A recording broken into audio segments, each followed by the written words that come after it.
હીરામાં મંદી, કાપડમાં મંદી, એમ કહેવાય કે નાના મોટા ઘણા બધા ધંધાઓ આર્થિક મંદીની લપેટમાં આવી ગયા છે.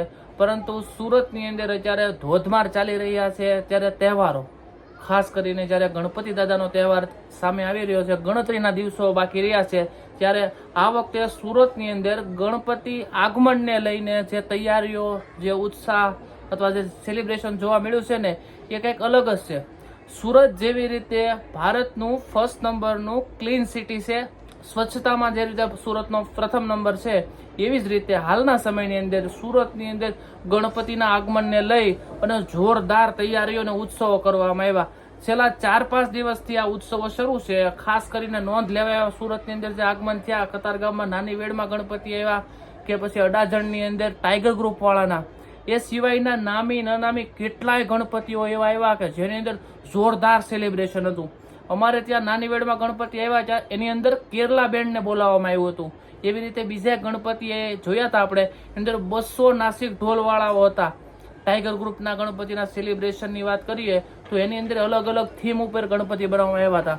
જેવી રીતે બધા ધંધાની અંદર મંદી ચાલી રહી છે, એવા સમયની અંદર સુરતની અંદર તહેવારોમાં કોઈ પણ જાતની મંદી જોવા મળતી નથી. સુરત એક એવું શહેર છે કે જેમ જેમ મંદીનો સામનો કરે અથવા કોઈ કુદરતી આફતનો સામનો કરે એમાંથી પસાર થયા બાદ સુરતમાં ડબલ તેજી જોવા મળે છે.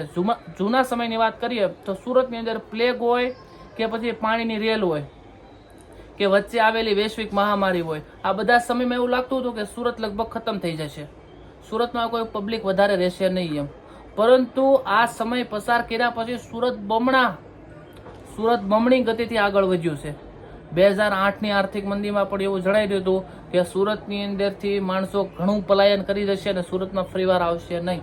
પરંતુ આ જેવી સમય કપાણો, મંદી દૂર થઈ, તેજીની અંદર હજારોની સંખ્યામાં એમ કહેવાય ભારતભરના લોકો, કોઈ પણ એવું સ્ટેટ નહીં હોય જેના લોકો સુરતની અંદર વસતા નહીં હોય કામ માટે. સુરતે એટલા બધા લોકોને રોજગાર આપેલો છે.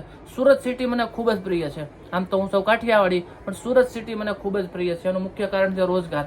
અહીં હરેક વ્યક્તિના લેવલ પ્રમાણે ભણેલ ગણેલથી માંડી અને અભણ વ્યક્તિઓને સુરતે રોજગાર આપ્યો છે.